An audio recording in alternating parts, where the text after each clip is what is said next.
अस्सलाम वालेकुम स्टूडेंट्स, कैसे हैं आप सब। अगर आपने अभी तक मेरे चैनल को सब्सक्राइब नहीं किया तो मेरे चैनल को सब्सक्राइब करें और बेल के नोटिफिकेशन को प्रेस कर दें ताकि जो मेरी आने वाली लेटेस्ट वीडियोस हैं वो आप तक पहुंच जाए।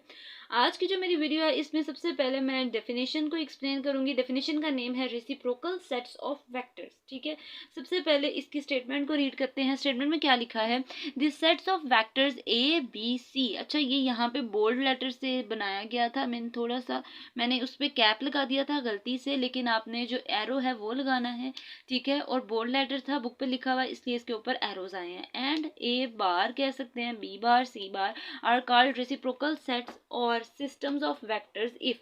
क्या कह रहे हैं कि ये एक दूसरे के रेसिप्रोकल सेट्स मतलब डेफिनेशन है, या फिर इसका जो दूसरा नेम है वो है सिस्टम्स ऑफ वेक्टर्स। ठीक है, यहाँ पर आप ये भी कह सकते हैं कि अनदर नेम इसका क्या है रेसिप्रोकल सेट्स का, सिस्टम्स ऑफ फैक्टर्स। आगे क्या आएगा, इफ ए डॉट ए बार, अगर ए का डॉट प्रोडक्ट ले लिया जाए ए बार के साथ, ए बार का मतलब है 1/a। ठीक है, मतलब फ्रैक्शन में आ जाए तो दोनों की कटिंग हो जाएगी, तो इसका आंसर क्या आ जाएगा 1। सिमिलरली बी डॉट 1/b बार, तो क्या आ जाएगा 1/b। ठीक है, तो वो भी कटिंग हो जाएगी, वो भी 1 आ जाएगा। सिमिलरली सी डॉट सी बार का मतलब क्या है कि अगर इन दोनों का डॉट प्रोडक्ट लिया जाए तो कटिंग हो जाती है और आंसर 1 आ जाएगा। सिमिलरली यहाँ पे भी जो आगे उन्होंने लिखा है वो ये है कि ये अगर मैं इसका रेसिप्रोकल के साथ इसका डॉट प्रोडक्ट लूंगी तो 1 आएगा, लेकिन जब मैं किसी और वेक्टर के साथ इसका डॉट प्रोडक्ट लूंगी तो यहाँ पे वो कंडीशन यूज हुई है कि अगर आई डॉट जे लिया जाता था तो वो 0 आ जाता था।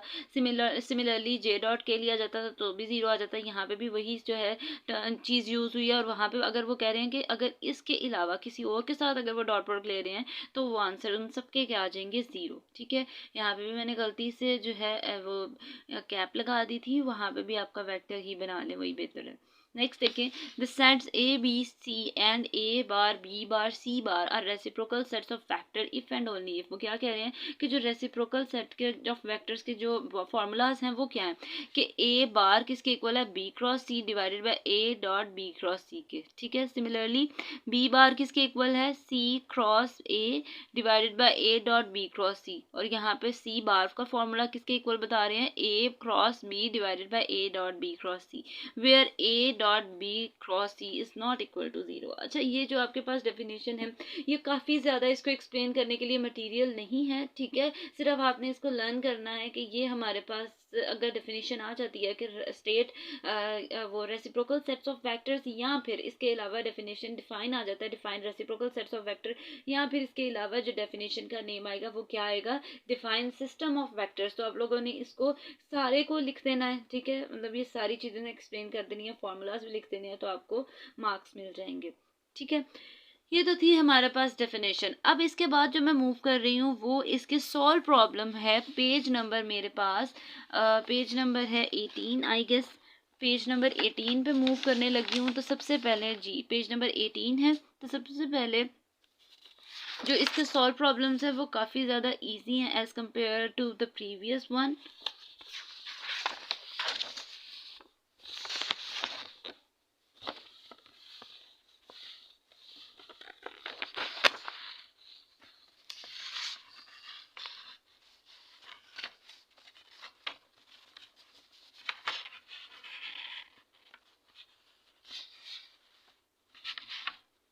अच्छा, यहाँ पे देखें तो सबसे पहले सॉल्व प्रॉब्लम्स की मैंने हेडिंग दी है। ठीक है, सबसे पहले चैप्टर का नेम लिखा। चैप्टर का नेम मैं अगेन ये चीज़ एक्सप्लेन कर रही हूँ।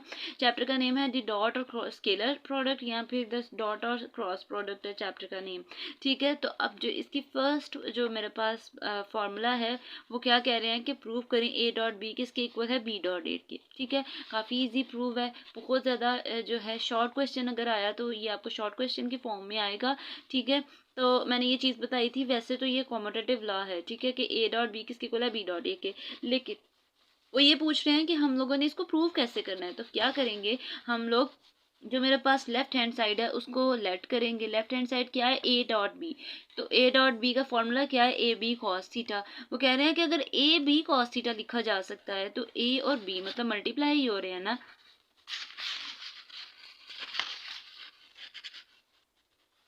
वो कह रहे हैं अगर ये मल्टीप्लिकेशन ही हो रही है तो बी डॉट बी ए भी लिख सकते हैं, मतलब ए बी भी वही आएगा। फॉर एग्जांपल अगर यहाँ पे दो नंबर्स लिखे हैं 2 मल्टीप्लाई बाय 5, 2 और 5 लिखा हुआ है, तो फिर 5 2 भी तो लिखा जा सकता है ना। तो उसने क्या किया कि उसकी वैल्यूज जो मेरे पास थी वो चेंज कर दी, बी ए कॉस थीटा कर दिया। तो फिर उसको हम कह रहे हैं कि अगर उसका फॉर्मूला ए डॉट बी का था तो ये किसका फॉर्मूला बन गया, बी डॉट ए का। लास्ट पे आपने लिख देना है देन कॉमोटेटिव लॉ। अच्छा यहाँ पे जो है लास्ट पे आपने लिख देना है then commutative law for dot product is valid. Again देख लें क्या लिखना है आप लोगों ने, then commutative law for dot product is valid के जो हम लोगों ने डॉट प्रोडक्ट के लिए कॉमोटेटिव लॉ बनाया है वो क्या कर रहा है, वो उस पर वैलिड कर रहा है, मतलब उस पर उसको फुलफिल कर रहा है।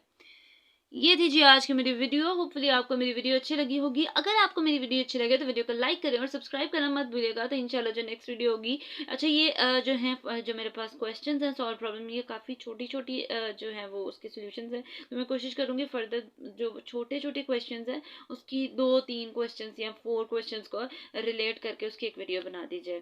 तो तब तक के लिए अल्लाह हाफिज़।